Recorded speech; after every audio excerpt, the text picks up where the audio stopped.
Hello అందరికీ welcome back to my YouTube channel. గుమగుమలాడే కాకరకాయ ఫ్రై తోటైతే మీ ముందుకొచ్చేసాను. ఎంతో చేదుండే కాకరకాయ ఇలా చేసుకుంటే చాలా బాగుంటుంది. మనకు ఆ కాకరకాయ చేదనేది కూడా పెద్దగా తెలీదనమాట. అసలు ఉండదు. ప్రాసెస్ అయితే చాలా సింపుల్. ప్రాసెస్లోకి వెళ్ళే ముందు నా ఛానల్ని అయితే ప్లీజ్ సబ్స్క్రైబ్ చేసుకోండి, లైక్ చేయండి, షేర్ చేయండి, కామెంట్ చేయండి. ఖచ్చితంగా వీడియో స్కిప్ చేయకుండా లాస్ట్ దాకా చూడండి. సో ఫైనల్గా ప్రాసెస్లోకి అయితే వెళ్ళిపోదాం. ఫస్ట్ అయితే కాకరకాయలని ఇలా కట్ చేసుకోవాలి రౌండ్స్గా. మీకు కావాలంటే స్ట్రైట్గా కూడా కట్ చేసుకోవచ్చు. ఆయిల్లో మంచిగా డీప్ ఫ్రై చేసుకుంటే సరిపోతుంది. నాకు కొంచెం కరకరలాడుతూ ఉంటే మంచిగా అనిపించదు కాబట్టి నేను ఒక 70% 60% మాత్రమే ఫ్రై చేసుకుంటాను అంతే. కాస్త మంచిగా గోల్డెన్ కలర్లో వస్తేనే బాగుంటుంది, కరకరలు అనిపిస్తేనే బాగుంటుంది అనుకుంటే అలానే ఫ్రై చేసుకోవచ్చు.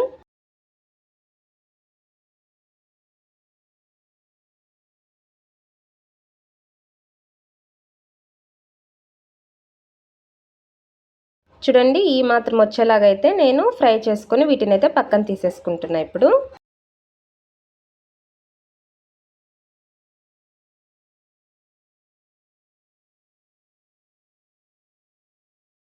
ఇంకా మిగిలినాయి కదా వాటిని కూడా వేసుకొని మంచిగా ఫ్రై అయితే చేసేసుకుందాం.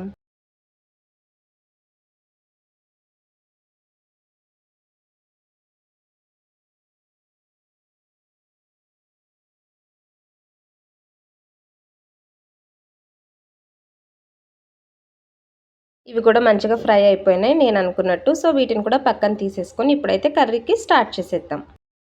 ఫ్రై చేసిన ఆయిలే కాస్త పక్కన తీసేసి ఇంకా అదే ప్యాన్లోనే జీలకర్ర వేసేసుకొని వెల్లుల్లిపాయలు, పచ్చిమిర్చి కూడా వేసుకుంటున్నాను. కరివేపాకు కూడా. వెల్లుల్లిపాయలు అయితే నేను చాలా వేస్తున్నాను ఎందుకంటే మంచిగా ఉంటుంది కర్రీలో వీటి టేస్ట్. ఆయిల్లో వేసేసుకొని మంచిగా ఫ్రై అయితే చేసేసుకుందాం కలర్ చేంజ్ అయ్యేదాకా వీటిని. ఇంకా నెక్స్ట్ అయితే కట్ చేసి పెట్టుకున్న సన్నగా కట్ చేసి పెట్టుకున్న ఆనియన్స్ కూడా వేసేసుకొని మంచిగా కలర్ చేంజ్ అయ్యేదాకా వేయించేసుకుందాం.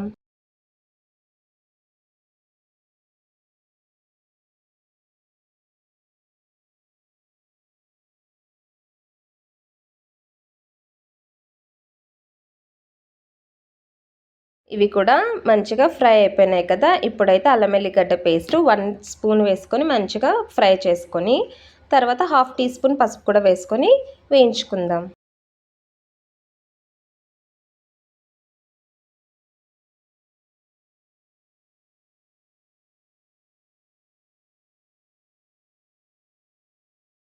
ఇవి కూడా మంచిగా మగ్గిపోయిన తర్వాత ఇందులోకి ఫ్రై చేసి పెట్టుకున్న కాకరకాయ ముక్కలు అయితే వేసేసుకొని మంచిగా మిక్స్ చేసుకుందాం.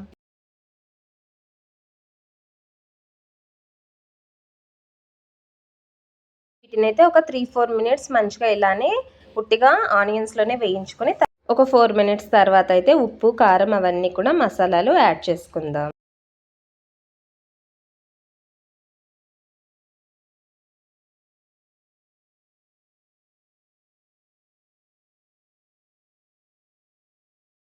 మంచిగా వేయించుకున్న తర్వాత 1/2 టీ స్పూన్ ఉప్పు వేసుకుందాం.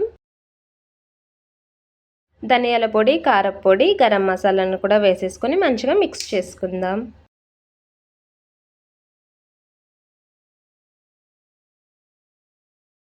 ఫ్లేమ్ని సిమ్లో పెట్టేసుకొని ఒక 5 మినిట్స్ అయితే కలుపుకుందాం వీటిని. మంచిగా కారం, ఉప్పు వీటికి కాకరకాయ ముక్కలకి పట్టేదాకా.